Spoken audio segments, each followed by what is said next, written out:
God, Satan has got me by the balls.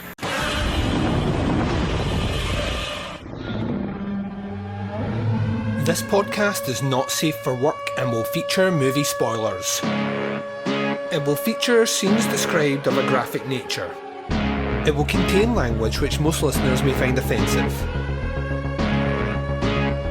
Welcome to the podcast Under the Stairs.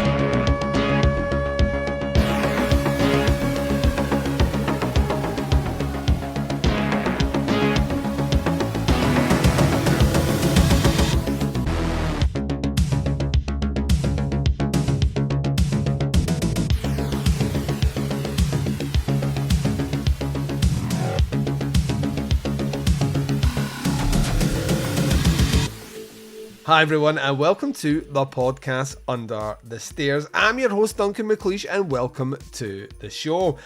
Yep, here we are back again for our second planned episode in December where you, the dear listeners, had control of the pick.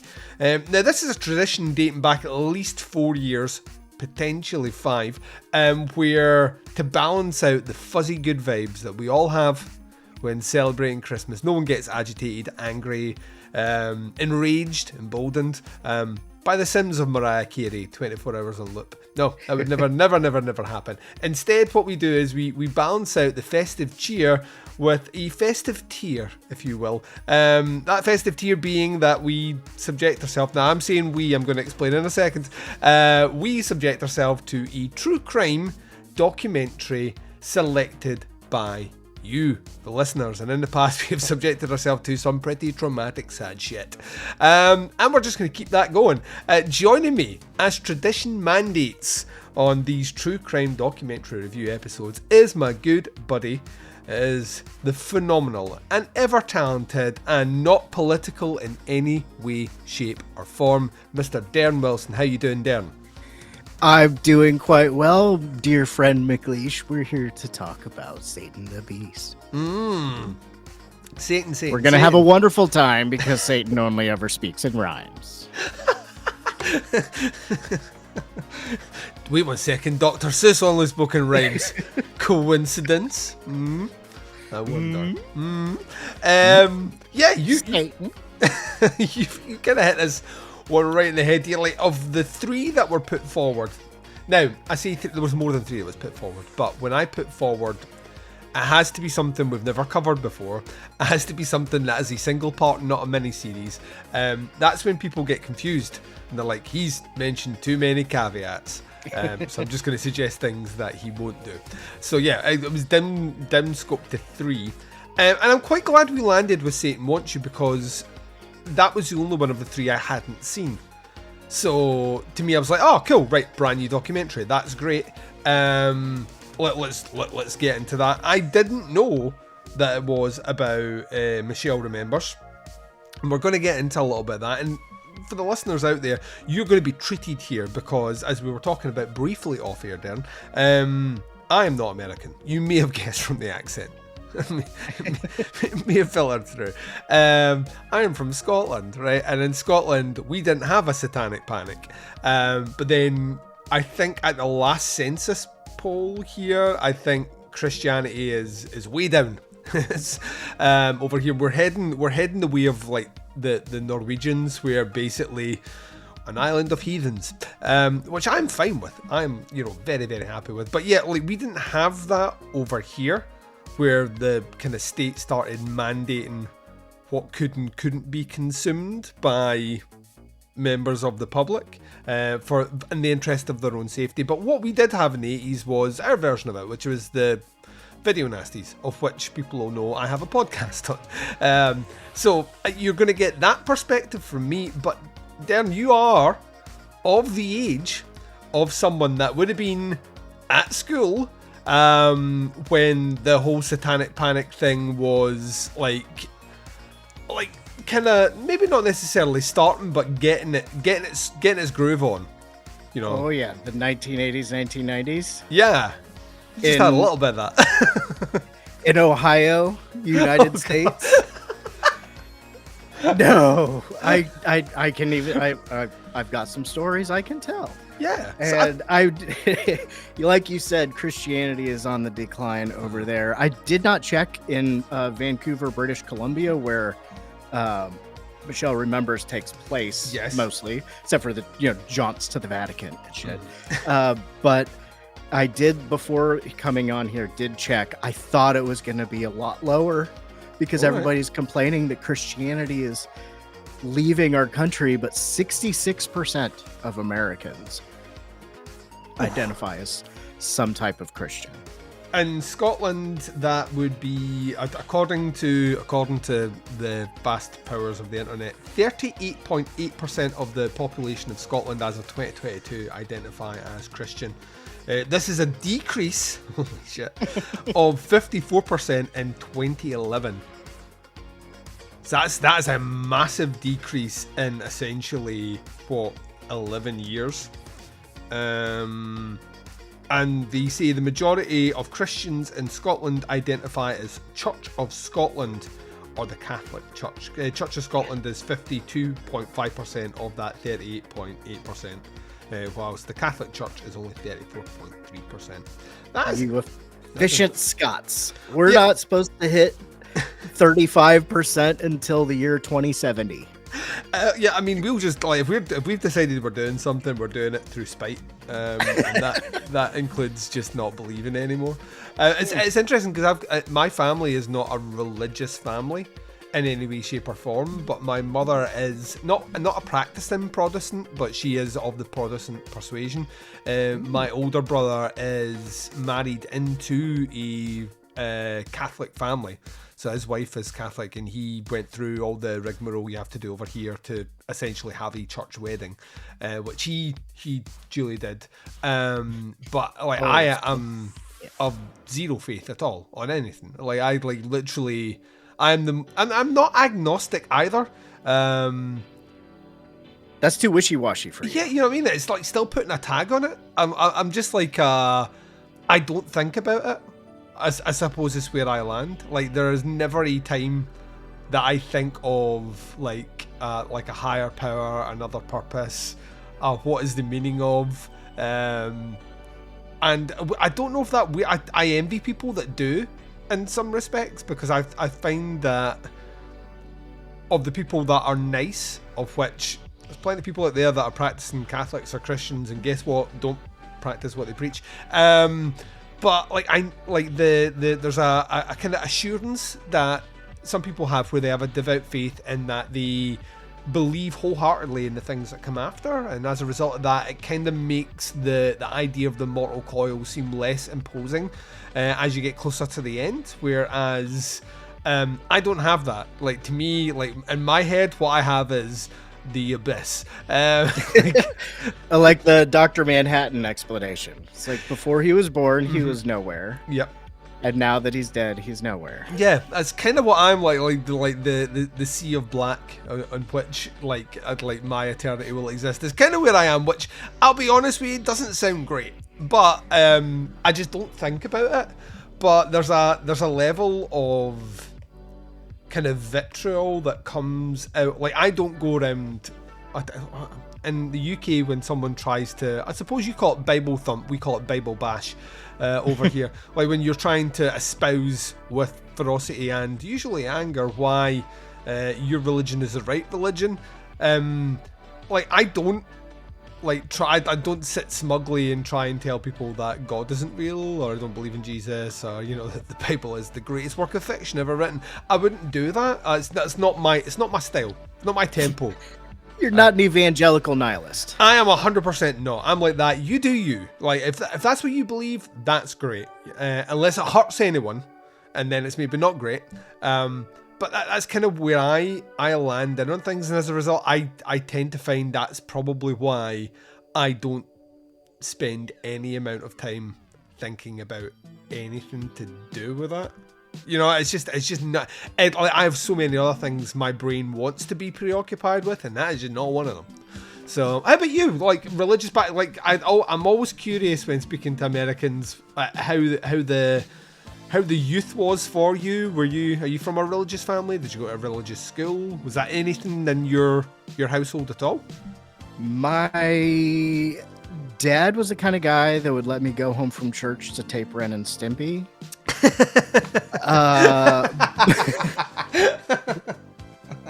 My mom is pretty hardcore Catholic, still is. Wow. I went to Catholic school. I was an altar boy. Of course For you a were. short All the bit of punk time. stuff's now making sense. Right. No, I just did the special ones where we went around to like convalescent homes and gave people their communion and whatnot. My priest went to prison, but for the very untypical thing of just stealing a bunch of money. He actually hated kids. Oh, yeah, he's a white collar priest, like literally a white collar priest. Love it. Yeah, totally. But yeah, went to Catholic school for 3 or 4 years, and at the like first through third grade, so that's like 7 to 10 or Got so. you. Yeah. And then I went up to. I'm not a. I guess I'm culturally Catholic because I wasn't confirmed, which is when you're. Do you know? Yeah. My nephew went through confirmation. Okay. So, yeah. Yeah. So my older sister was, but when our parents got divorced, my dad only went because of my mom. Anyway, he was more like, it sounds like your family. Yeah. And she was asked not to come back to the church because she was divorced. It took some time to mend things with the church allowing her to come back. It didn't change how she felt about it, strangely enough.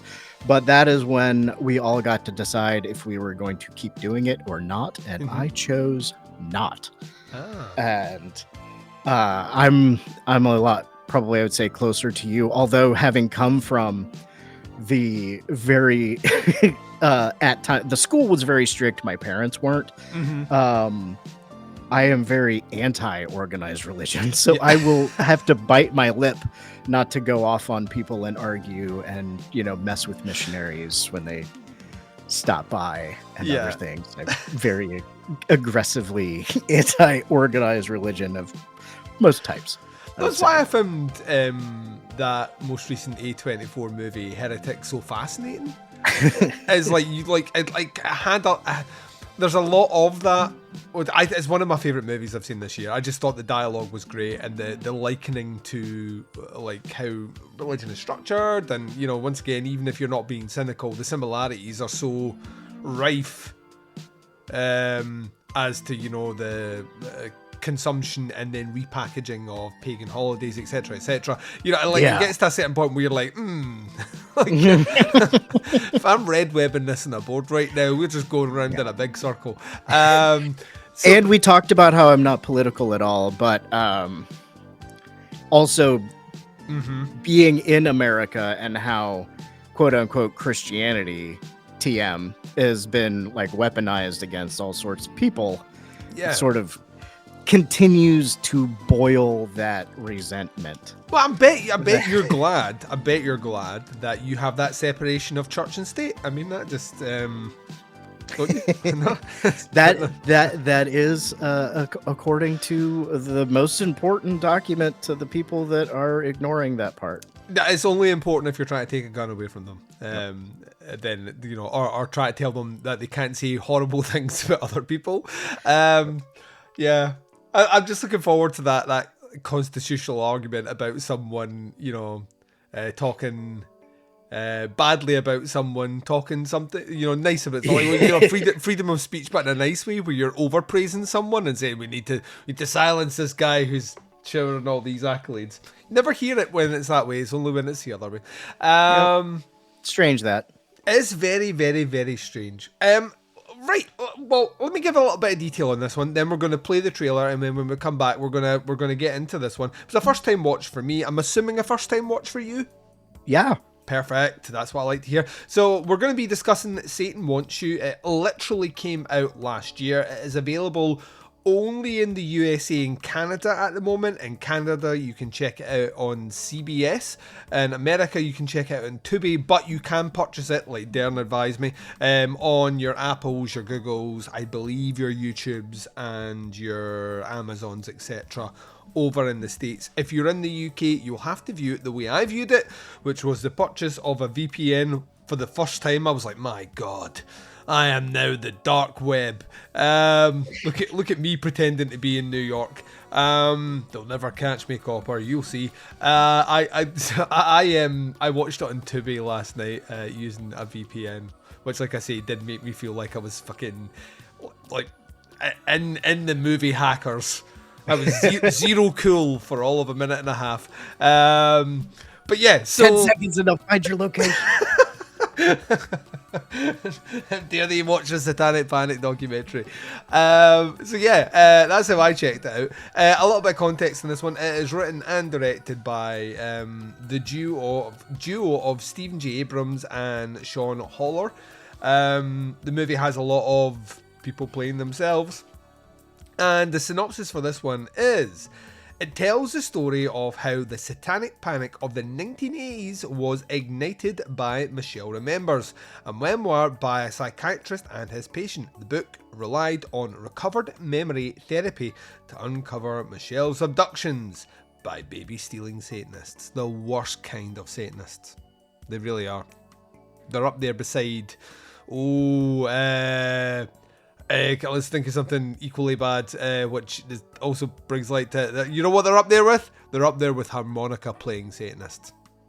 Oh. You know, they play them in an evil tone without the whimsy that a harmonica deserves. So yeah, that's what we're going to discuss. Here is the trailer when we return. Myself and Daeron breaking it down right after this. Joining me now from Victoria is Michelle Smith, a one-time victim of abuse by a satanic cult, and Dr. Lawrence Pastor, the psychiatrist who helped her come to terms with that nightmare. The book is called Michelle Remembers. Michelle Remembers. We wrote it together. The first publicized account of such rituals. They would put me in cages, sacrifice animals. Eating feces and orgies and dismembering fetuses. These were things that you experienced. That's right. Who are these people? Well, they're a secret organization, they're a secret society. When that book came out, all hell broke loose. There was a theory that there's a satanic conspiracy and there are children who are kidnapped, stolen, and sacrificed. It's known as the Satanic Panic from the 1980s and 90s. I consulted on hundreds of these cases all over the Western world. There are thousands of men and women who are secretly worshiping the devil. Are you accusing me of being a Satanist? I know you murdered babies, and I know you made me murder babies. More than 300 counts of sodomy, rape, and oral copulation. So many different kinds of people believe that this was happening. It was dead serious. There were people who went to jail. It's very hard to believe. There are too many people telling too many stories for this not to be true. And all of this was started by this book. You're not the psychiatrist to me. And welcome back. So, here we go. So let me just set the stage, and then I'm going to turn it over to you for a bit, Darren. But Okay. I was very acutely aware of the Satanic Panic, and have become more aware of it the older I've got, because it's become one of these things that has found its way into crazy stories, particularly through podcasts. But also you can track, even if you weren't aware of the Satanic Panic, you can track it in cinema. Like the late 80s right through to the mid 90s, there's a ton of voodoo, devil possession, Satan movies. There's just loads of them. It became the in vogue thing, and horror has a tendency to mirror real life in the way that it pitches its movies, and also at the same time when I think about musicians and stuff in the late 80s and early 90s, a lot of Satan shit flying around in that time period. So I was aware of it, but didn't understand. You seldom think, well, this must have started somewhere. And much later on, through listening to copious amounts of podcasts like the last podcast on the left, they've talked a lot about Satanic Panic and given it context specifically around Michelle Remembers and the idea of this essentially repressed memory hypnosis stuff that was done, and just the sheer damage that it did to everything.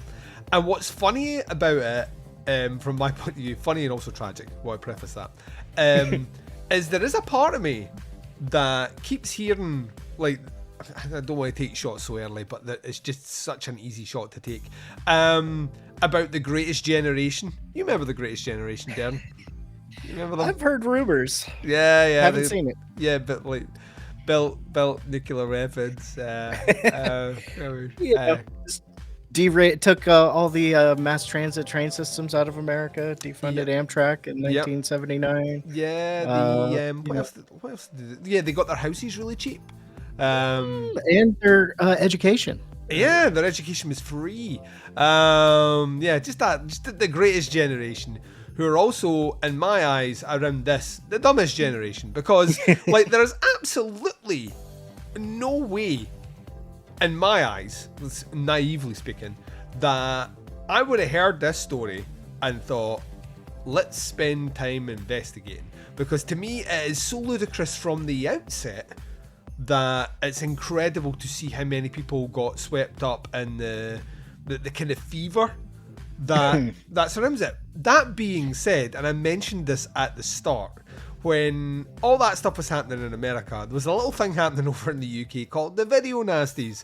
And the video nasties were mass censorship and banning of movies, because the assumption was by the upper class, the establishment, the well-to-do, the well-educated older people in our country, that if someone who didn't hold the same level of education, one of your working class people, if they watched one of these movies where a serial killer was going around killing people, then they would just do it themselves, because they couldn't separate the art from the artist, the fiction from the non-fiction, the cinema from reality. And that essentially became a sounding board, a mass call out for, and this happened, prosecutions, fines, and mass burning of VHS tapes in this country. And that was all predicated by a very small group of people who just decided on a whim that these movies shouldn't exist anymore. So what I'm saying is, like, he without sin cast the first stone. My country is in no position to be thrown any stones, right? So yeah, well, that's my build up to this. I did find the documentary very interesting in terms of the context. There was a little bit more specifically about Michelle Smith, aka Michelle and the Michelle Remembers, and how that kind of that attention and fame and, let's be honest, romantic interest with our psychiatrist kind of fueled things on. But what I didn't have context for, and this is going to be fun to hand this to you, is I assume certain parts of the media would get behind it. Your maybe even before the full right shenanigans of something like a Fox News. I hadn't realised that it had made its way to your Oprahs, your Maury Povich's, your Sally Jesse Raphael's. I didn't realise that this was it's on daytime and it is being pummeled at you. So basically, if you're watching TV during the day, it's all about Satanists and how they're trying to kill your babies and take over your children. And if you're watching it at night, the news stories are playing as well. So you're basically being hammered by media which is telling you that something exists with scant, nay, no evidence, no hard evidence that actually did. So with that context, all that build up there, you mentioned it a little bit before.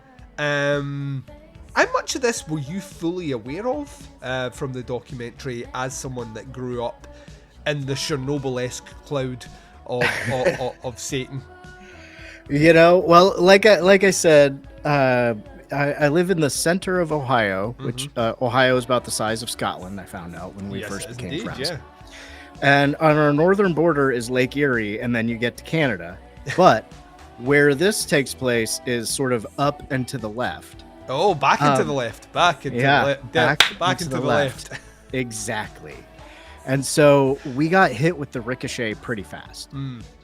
And I didn't hear about the book. That's how it, really sort of spread really fast, I think, is that, the book was a bestseller, but me as a kid, I didn't know anything about the book. All I knew was that all the adults were talking about it. Not really any of my parents or anything, but at least some of my friends' parents, because there were some friends that said that there was a satanic cult that lived in an abandoned house in the woods behind my elementary school. Mm-hmm. And they would claim to see people like walking around, people with white eyes, with no eyes. And of course, there's also a cemetery nearby, so that added to the fear. And we even went out into the woods as a quest to find the Satanist's house. And, you know, as I would probably say this is probably, you know, 7, 8, or 9 years old when it was really at its peak. When, you know, you just kind of find an abandoned house in the middle of the woods. This is where people go and, you know, do drugs and other things. Mm-hmm. But, you know, the empty pill bottles were because of people that were taken.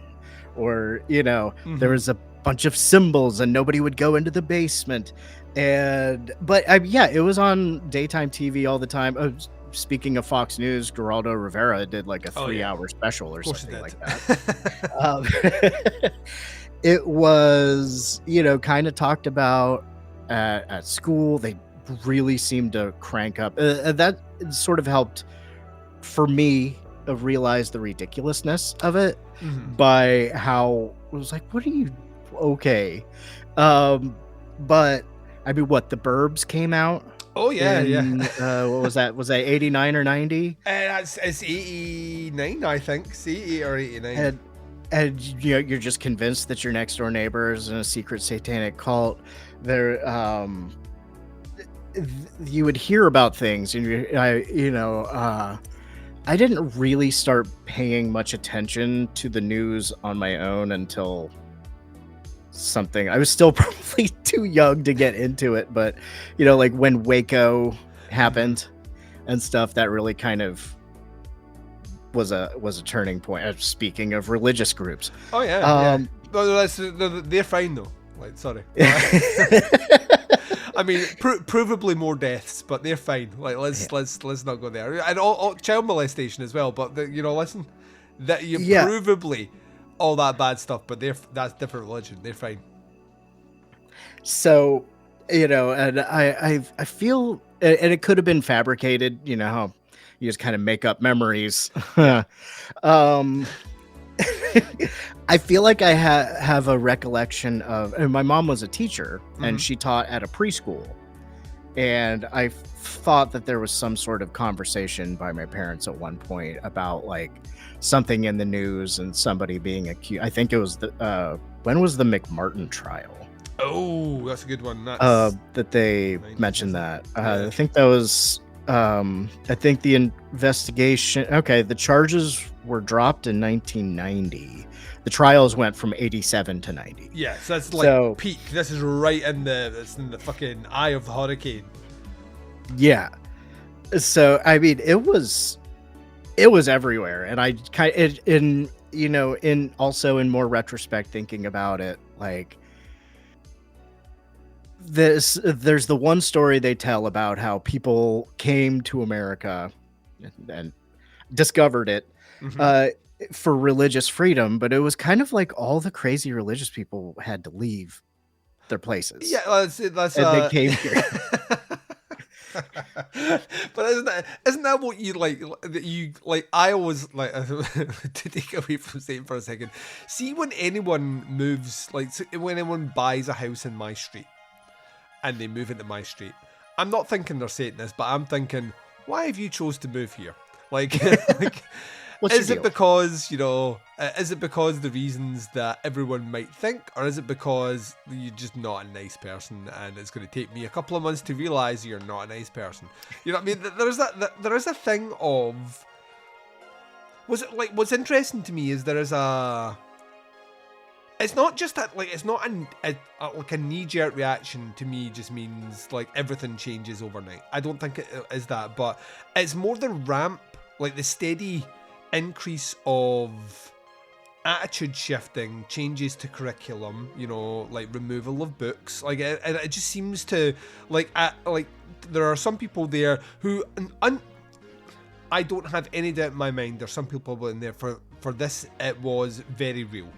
Like they are 100%. That is what happened. and Satan is very real, and we need to do this, and they're doing bad things but for the best of intentions. But there are other people that are using this clearly as a power grab, to forward an agenda. And I think that's the bit that I can't get over, is like I can see me sitting there going, all right, the old fucking book club filled with senior ladies who go to church every Sunday. Of course they are going to be advocating for certain things. I get that, but when politicians or governors or fucking sheriffs or whatnot down the chain are actively taking, I suppose you've got to take certain things seriously if the public who are paying you are mentioning them, but a certain so much effort and resource into things which, like I say, are predominantly hearsay, rumor, or delivered under unscientifically tested means. This repressed memories and hypnosis. That's the part of me that's like, what the fuck are we doing here? Are you telling me that you don't believe that French Mary and the Archangel Michael removed all of the horns and tails sewn onto the girl? Let me just put it this way. I think it is always incredibly interesting that someone can go to the police or the papers or someone and say, yeah, I was here last night and there was a satanic ritual, like it was like fucking, what do you call it? What's the name of the movie with fucking Dan Aykroyd, and they dress up like Satanists. It's a cop one. Dragnet. Yeah, it's like Dragnet, right? Like, it's not like Dragnet. There isn't like a giant pool party with people with fucking like Satan standing all around, and then the following day, not a sign of anything that's happened. Right? If these thousands things are, of snakes and dead babies. Yeah, if shit like this is happening in the woods, there's forensic evidence the following day, right? And that's the shit that you're a cop, just stop listening to the person talking to you and just approach this with a modicum of practical sense. Detectives detect, investigators investigate. I don't know, look for a thing called, evidence. And it has to be provable evidence. It always confused me that things moved at a pace that they did over there. Like, it's not like a rapid pace, but it is a monumental increase year on year. And the McMartin trial that you mentioned before is probably is maybe the worst part of that, considering what actually spun out of it, like based on, once again, things that were provably false. Yeah, well, especially U.S. Americans, not to throw the Canadians under the bus, they've made some improvements, but U.S. Americans like to get whipped up into a frenzy about alternative facts.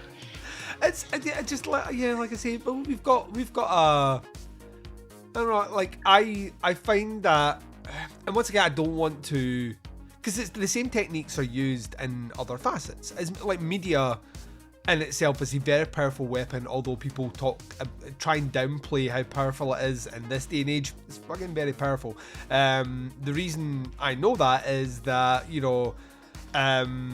like my country, and I'll just put this out, my country is now no longer as part of a union of countries, which allowed us great favourable trading deals and whatnot, and that is all predicated on there's foreign people coming over here, taking your jobs and committing unspeakable crimes and all the rest. And that is provably false. Like, statistically, it's provably false. Like, you look at it, it is not true to the numbers that were stated, but you would have thought we were 2 steps away from, being the last white people in Scotland. It's insane to see it.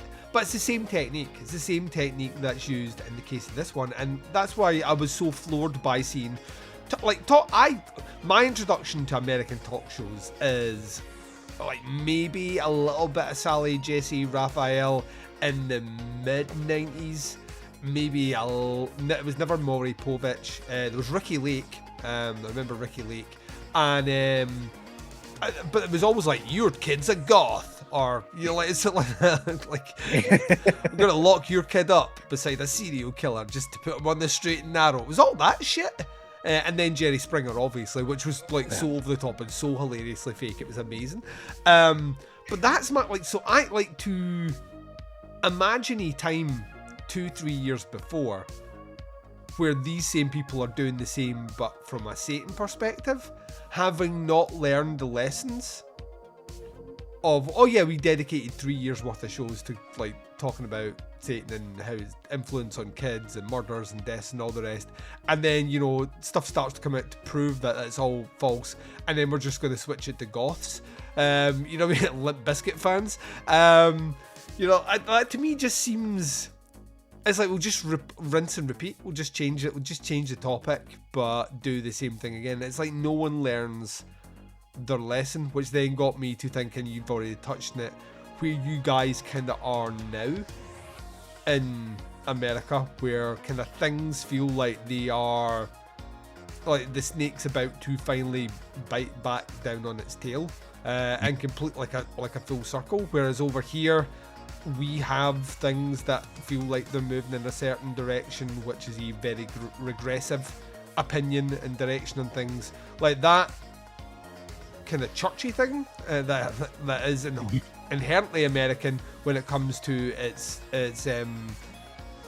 influence on government appears to be at its apex at the moment, which it's been a while since it's been there, if it was ever to the level that it is right now, and it makes you wonder how far you are away from the next witch burning pretty much. It could happen in the next 4 years. It's got the Speaker of the House there. Now, we did have a highly ranking religious figure as vice president. Yeah. 4 years ago.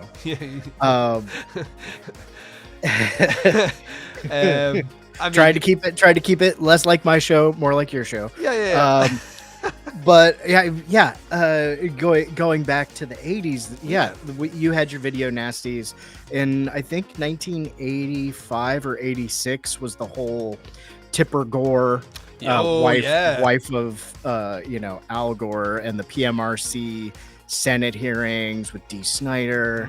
It was also in the 1980s where a person, Mr. Rogers, who you're aware of in pop culture, but he went and testified because they were going to defund public broadcasting, children's programming, a thing they're talking about totally slashing in the next year or two to save money, because you can't touch the military budget. Never touch the military budget. I don't know if you know about this, Darren, but the world is a dangerous and scary place. I know that because we are funding the scary, dangerous people. Yes, we gave them the weapons. But again, I don't know.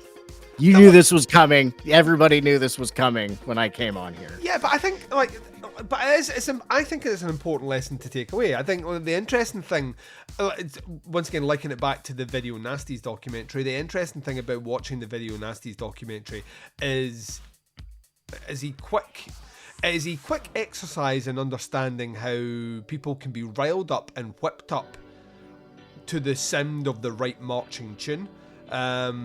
And as people, we like to think, well, it was, it's 50 years ago or 40 years ago, and we are more enlightened, smarter people with better access to technology and better access to, I have the power of the internet. I have infinite power in the palm of my hand. I can literally go on and check anything. But all that's actually led to is even lazier research, because people will usually pick the top ping from whichever search engine they use. But we are still essentially trained monkeys, who will kind of march to things that are whatever the next big danger is that someone has decided that is easy to package and disseminate down. So as looking at the message of the documentary, I think the message of the documentary overall is that as people, I don't think we're I actually think we've regressed in quite a lot of ways. But as a society, like, a great example, a small example, which is it's so not even on the same level as, you know, convicting people for satanic ritual abuse, right? But this is the sort of shit that drives me up the fucking wall, Daeron Wilson. Is I'm sitting and my wife says to me that, you know, she's on the countdown. She's on the countdown to the Christmas Chronicles, which is that Kurt Russell Christmas movie. Fucking great. There's been 2 of them. Part 3 coming out. And I'm like, when's that coming out? She's like, oh, next week.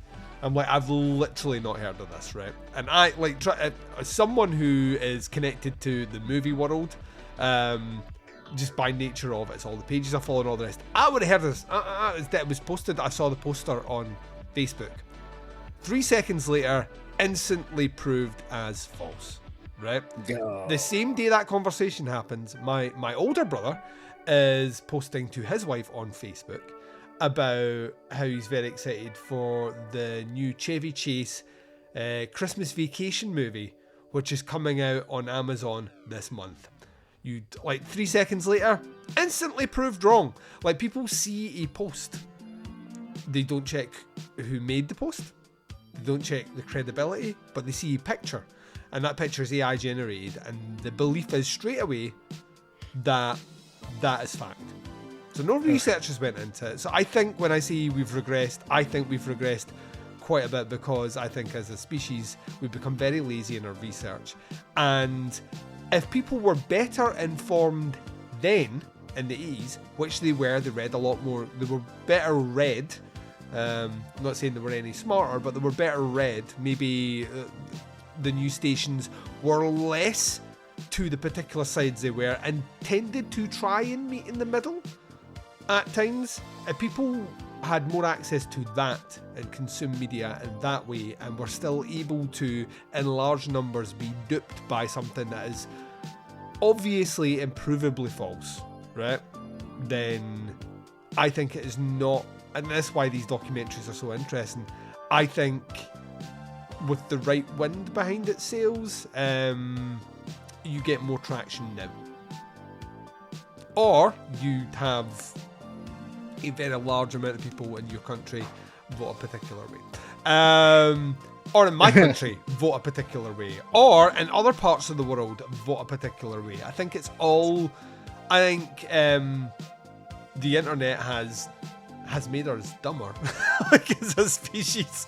That if something like this happened again, QAnon, here's a great example. QAnon, is QAnon the next satanic panic? Possibly. I mean, it's got the same folklore. Pizzagate, you know what I mean? Like, you start going down all these roads. It's the same, and that's why a documentary like this, which, by the way, I mean, it ticks the boxes, and you get some great talking heads. I thought it was fine as a documentary, but I didn't come away without the kind of daily talk shows and stuff there. There wasn't a huge amount in here that I wasn't already aware of. So I think if you are maybe a bit younger than me, or you were someone who had completely forgotten about that time frame, or someone from a different country who was never really paying attention to what was happening in America, this documentary probably lands better with you because of the infinitely fascinating subject matter. But to me, it filled in some of the blanks, but didn't necessarily. I didn't walk away from this going, "Oh my, they did what?" Because I kind of feel like if you're a horror fan and you grew up in the 80s and 90s, you kind of know a lot of this already. Yeah, I would say I had a similar feeling. You know, there were a couple bits that I wasn't aware of. You know, I never read the book, so it was kind of helpful to get a bit of a summary of the book. But I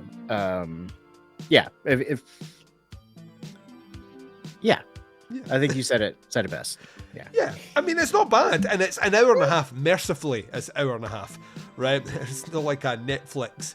We're going to stretch this out over 4 episodes, each episode being an hour, and you get about 20 minutes into it going like that. We're taking a long time here just explaining people. We need to make The Hobbit into 3 movies. that's when I knew I could no longer trust Peter Jackson. That was the exact moment. I was like, you could have done one movie here, Peter Jackson, you motherfucker. The animated Hobbit is barely an hour long.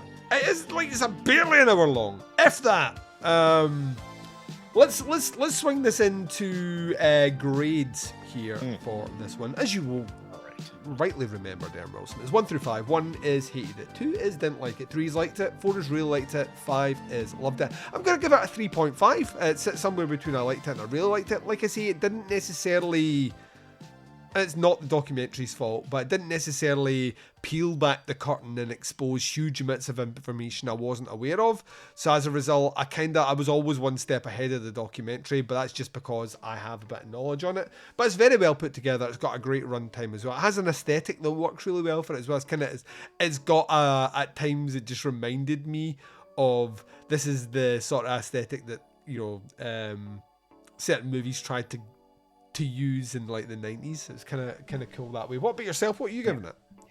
I was going to give it a 3.5, but thinking about it, I'm going to give it 3.75 for adding on that little bit extra of, while it was North America, it was not the United States of America where it started. And I kind of feel like this is the place where most of the bad ideas come from.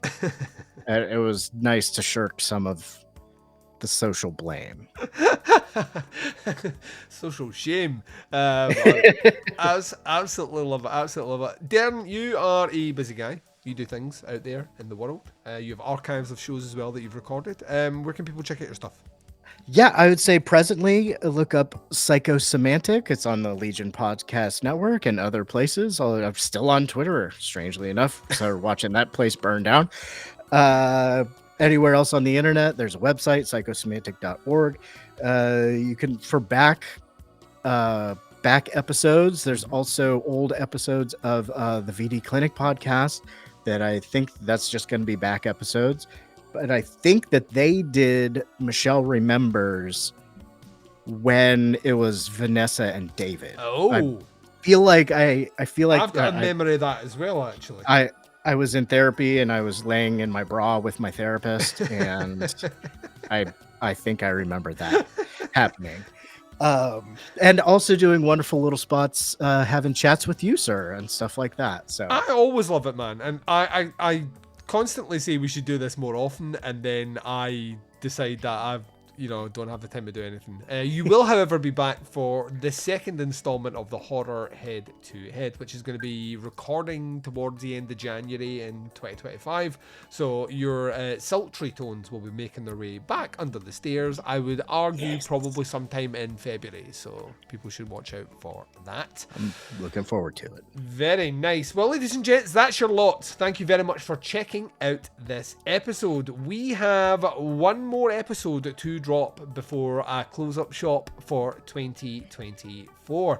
But if you're checking us out on YouTube, make sure you like and subscribe, and just ding the bell so you're notified whenever I drop new content. If you're checking us out on Spotify or the Anchor app, then make sure you're subscribed. If you're checking us out in the audio version, which is available on all the podcatchers out there, all the good ones, all the valid sourced good ones out there, make sure you're subscribed there as well. It's the best way to keep in track with what I'm doing. And all that is left for me to say is thank you very much to my guest. And wherever you are, whatever the time zone is, and whatever you're up to in this big bad world of ours, please take care of yourselves out there. This is Duncan McLeish broadcasting live from Under the Stairs, and I am signing off.